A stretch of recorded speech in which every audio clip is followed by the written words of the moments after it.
Ассаламу алейкум баршаңызға. Бүгін сіздерге оқтаусыз жайылатын медовиктің жасалуын көрсетемін. Ең алдымен барлық заттарымызды дайындап аламыз.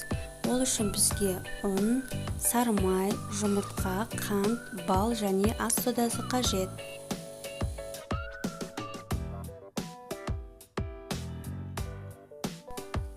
Ең алдымен темір ыдысқа балды өлшеп салып аламыз. Және оны водяной баняда 15-20 минутта ұстаймыз.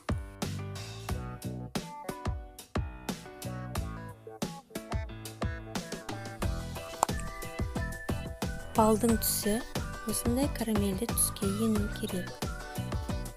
Енді осыған бір ас қасық ас содасын салып, тез-тез жақсылап араластырамыз.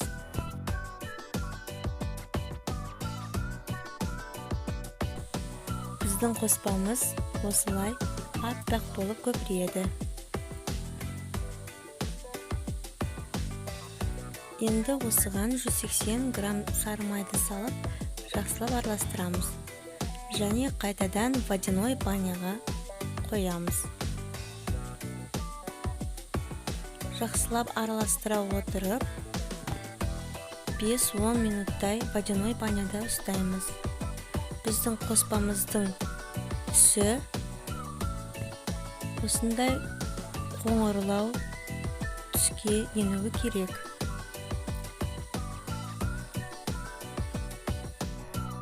Келесі кезекте миксердің табақшасына 4 жұмыртқаны жарып, оған қантты салып, аппақ болып көпіргенше миксермен айналдырамыз.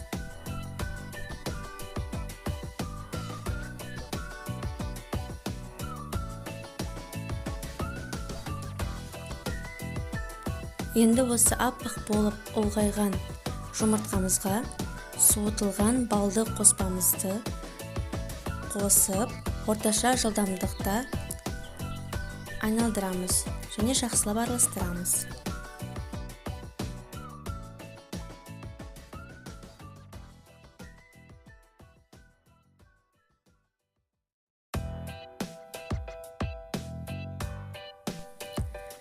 Енді осы қоспамызға ұнды електен өткізе отырып қосамыз.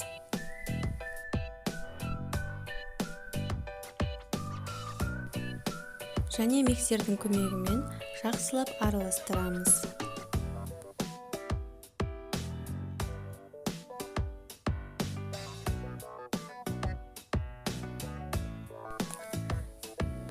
Біздің медовый тортының қамыры осындай қоюлықта болу керек.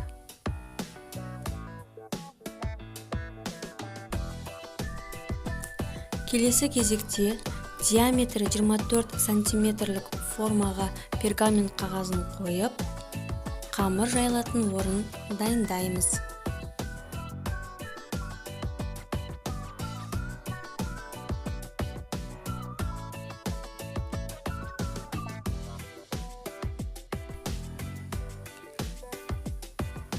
Бізде дәл осы қамырдан 24 сантиметрлік 6 корж шығады.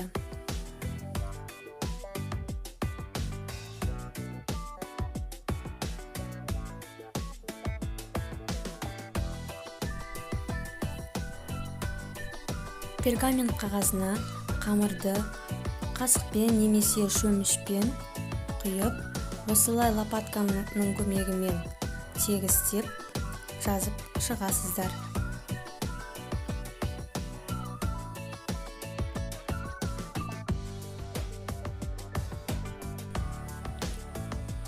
Енді осы корждарды алдын ала қызып тұрған пеште 200-250 градуста қызарғанша пісіріп аламыз. Барлық корждарды пісіруге небәрі 10 минуттың өзі жеткілікті.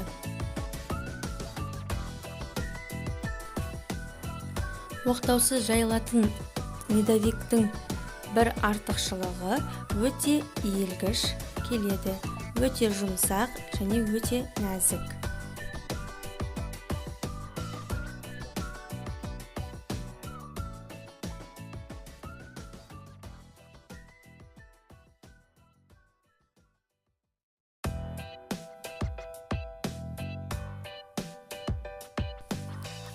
Келесі кезекте кремін дайындаймыз. Бұл крем пломбир кремі деп аталады. Ол үшін бізге сливки, қаймақ және сгущенка керек. Алдымен миксердің табақшасына сливкиді және бір құты сгущенный молоконы және 300 грамм сметананы саламыз және барлығын бірге жақсылап араластырамыз.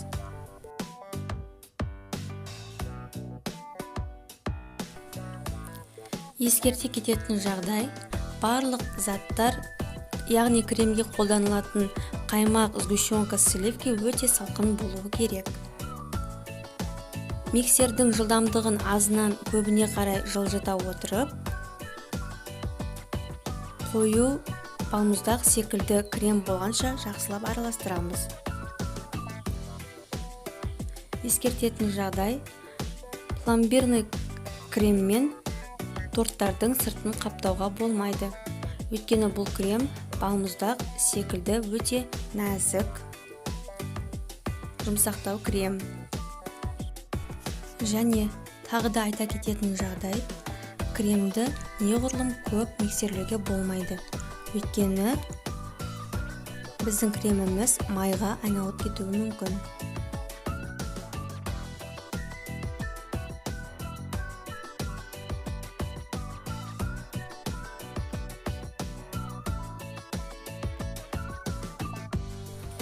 Келесі кезекте тортымызды жинаймыз.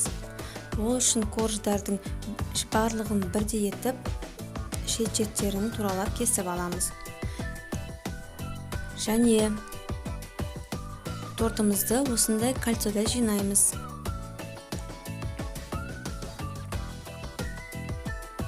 Ең астына коржымызды төсеп, бетіне кремімізді жағып, тегістеп шығамыз.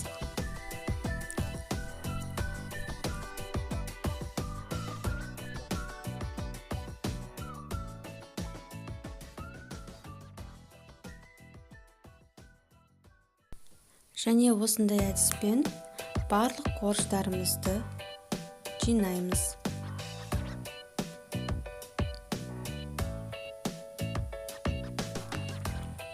Крем жағылған тортты кольцодан шешпей, дәл осы қалпында морозильникте 2-3 сағатта ұстаймыз. Және морозильниктен алынған тортымызға қалған кремдерді жағып шығамыз.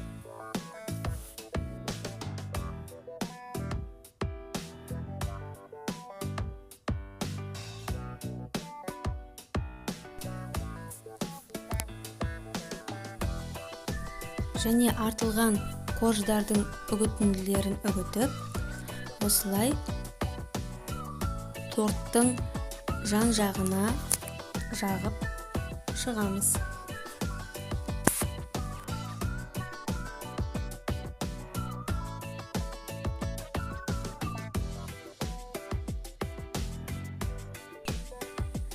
Міне біздің оқтаусыз жайылатын медовик тортымыз осымен дайын болды.